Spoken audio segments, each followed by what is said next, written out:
अस्सलाम वालेकुम व रहमतुल्लाहि व बरकातुहू।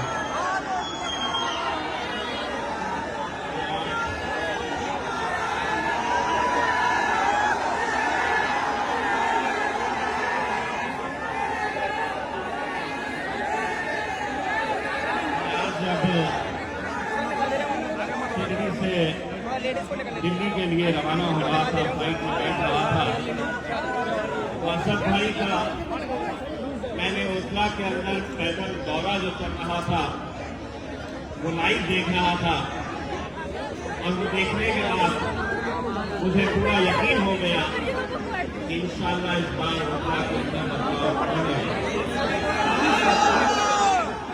इंशाअल्लाह ओखला के अंदर यकीनी एक तब्दीली आने वाली है।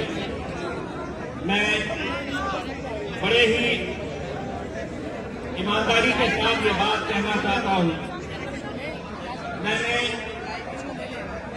सपा भाई को कभी मिला नहीं, कभी देखा नहीं, ना तो कभी फोन के ऊपर बात हुई।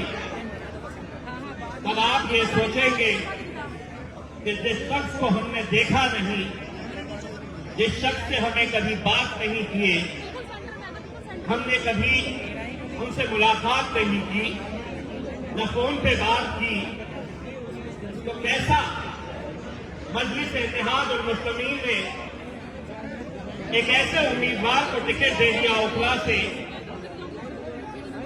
जिसे हम मिले भी नहीं है। यकीन मानिए, जब ये बात सामने आई कि दिल्ली के चाहे वो ताहिर हुसैन साहब हो या सपा भाई हो, इनके बारे में हमने जब पूरी मालूमात हासिल की, एक बात हमें समझ में आई, हमें इलेक्शन में एक पैगाम भी देना है। अगर सपा भाई जैसे लोगों के साथ अगर मजलिस नहीं खड़े रहेगी तो यकीन मानिए उनके साथ कोई खड़े रहने वाला नहीं है। हमने ये देखा है,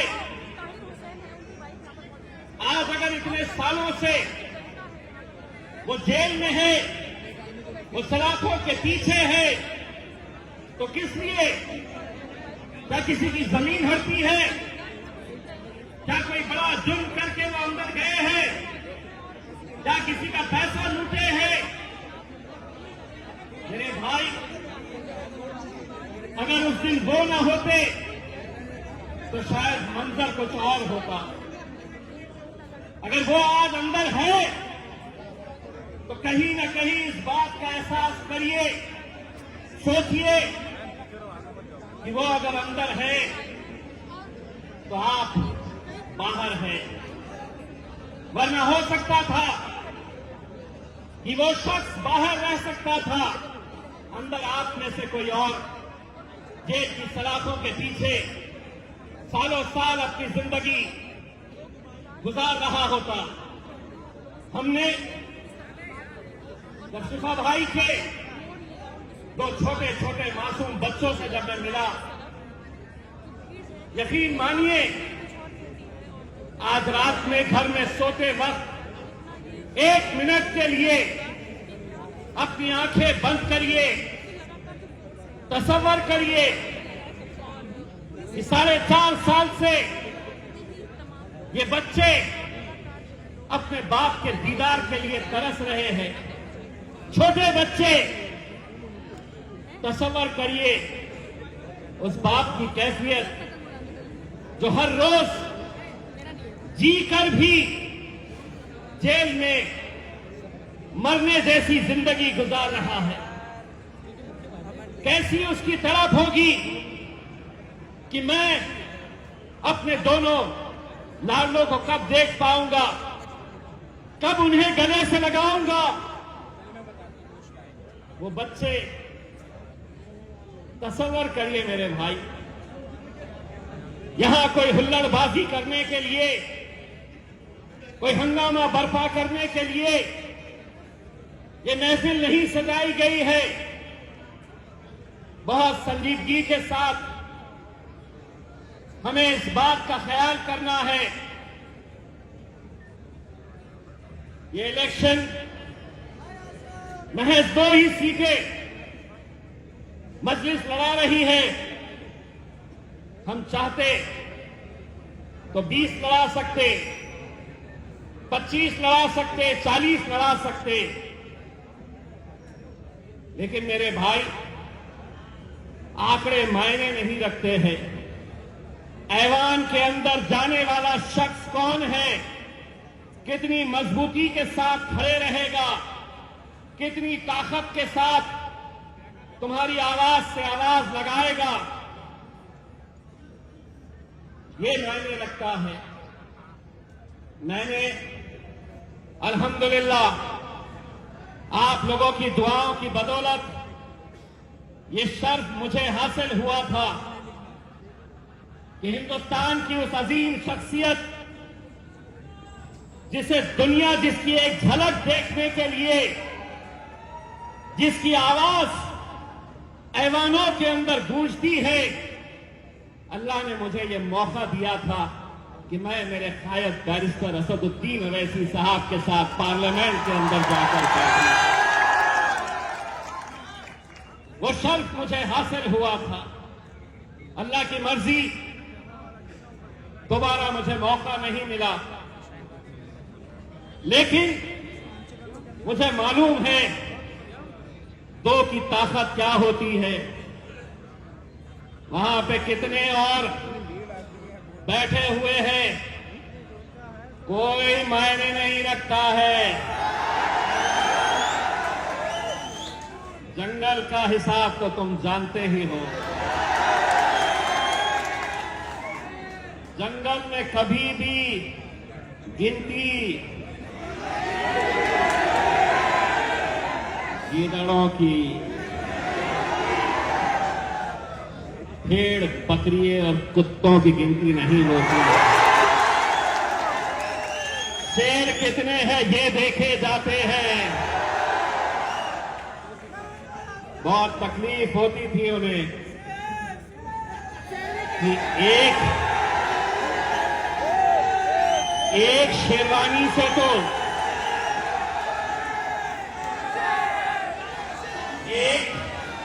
एक शेरवानी से तो पूरी हुकूमत परेशान थी। बोले ये दूसरा भी आया है तो बोलता बहुत है। मजलिस गूंगे, मुक्के और बहरों की जमात नहीं है।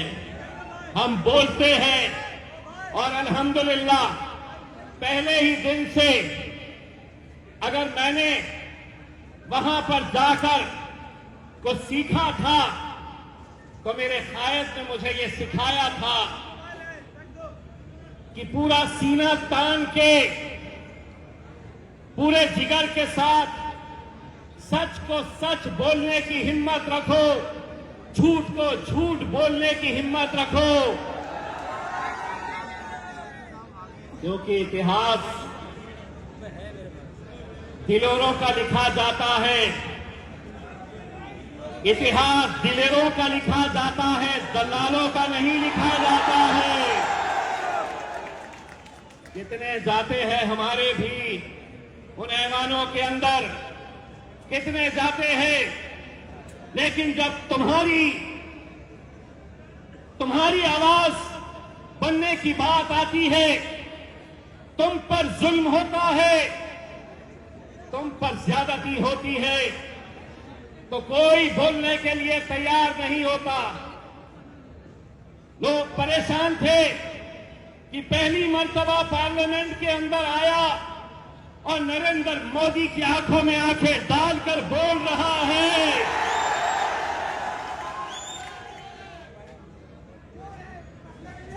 जब पहली मर्तबा बोलने के लिए खड़ा हुआ था तो अमित शाह बाजू वाले से पूछ रहा था। अमित शाह ने बाजू वाले से पूछा, ये कौन? तो बोले साहब, असद भाई का एक और भाई आ चुका है। मेरे भाई, अगर मुझे इतनी खुशी होती है जब मैं ये नौजवानों का जोश देखता हूं, आपके जज्बे को मैं सलाम करता हूं। कभी कभी तो लगता है कि हम हैदराबाद में खड़े हैं कि जहां तक नजर जा सकती है वहां तक आवाम खड़ी हुई है। बस मुझे इतना यकीन दिला दो, इतना यकीन दिला दो, ए मीडिया वालों, थोड़ा कैमरा हमारे पास से हटा दो।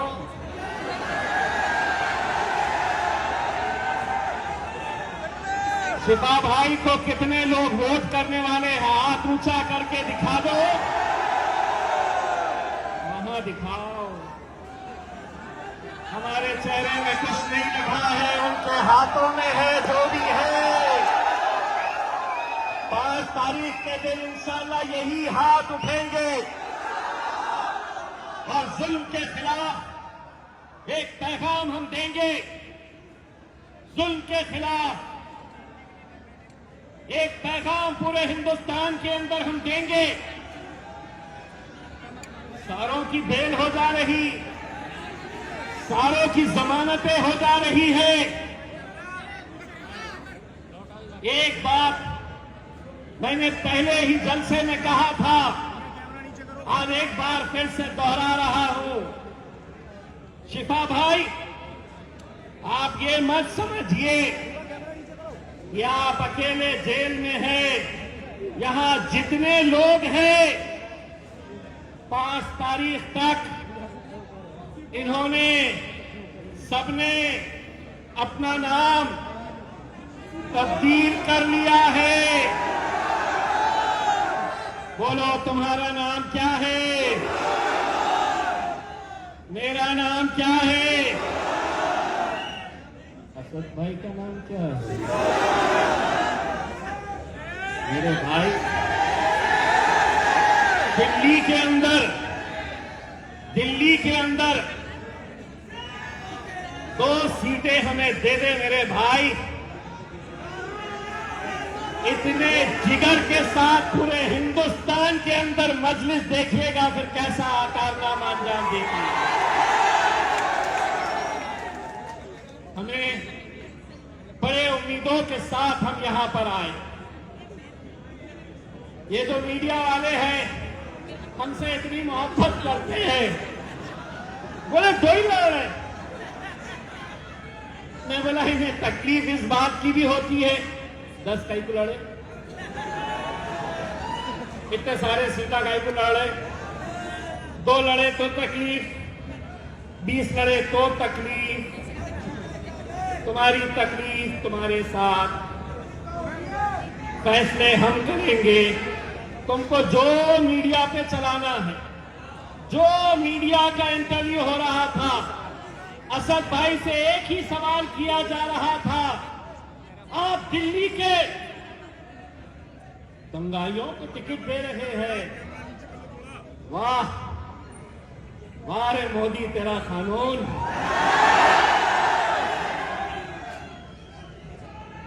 अगर ये दंगाई है तो एक बात अच्छी तरह से कान खोल के ओखला की आवाम से सुन लो। अगर तुम मेरे इन भाइयों को दंगाई कह रहे हैं तो जिस पार्लियामेंट के अंदर हम बैठते थे वहां पर हमने दहशतगर्दों को भी बैठे हुए देखा है। कौन थी?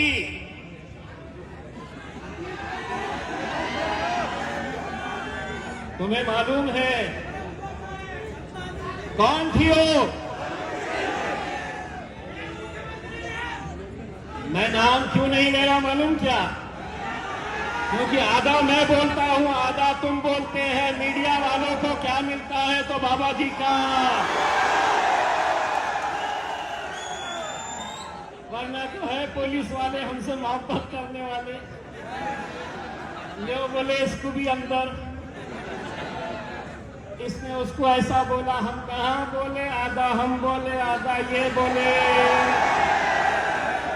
ना हमारा कुछ होता ना इनका कुछ होता। मेरे भाई, मैं सिर्फ आप लोगों से इतनी इल्तिजा करना चाहूंगा, ये जोश को बरकरार रखिए मेरे भाई। कहीं ऐसा ना हो कि 5 तारीख के दिन आप वोट करने के लिए निकले, आपको बहलाने बहकाने, आपको खरीदने की भी कोशिश की जाएगी मेरे भाई। लेकिन इस बार आपका, आपके घर वालों का एक एक वोट, मैं तो ये कहूंगा कि शिफा भाई से ज्यादा उन 2 मासूम बच्चों को देखकर आपको पतंग की निशानी के ऊपर मोहर लगाना है मेरे भाई। 8 तारीख के दिन जब नतीजे आएंगे, हम तो आपके बीच में नहीं रहेंगे, लेकिन अगर किसी ने हमसे पूछा कि कैसी थी ओखला की आवाम, तो हमें ये कहने पर मजबूर मत करना कि दिखने में तो इंसान थे लेकिन ज़मीर मर चुका था। ये मौका हमें नहीं देना मेरे भाई।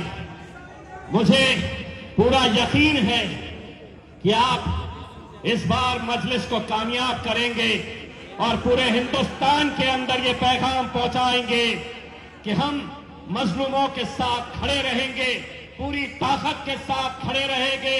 जिसको जो भोंकना है भोंकने दो, मजलिस खड़े रहेगी और इंशाअल्लाह आप लोग हमारा साथ ऐसे ही देते रहेंगे। बहुत बहुत शुक्रिया।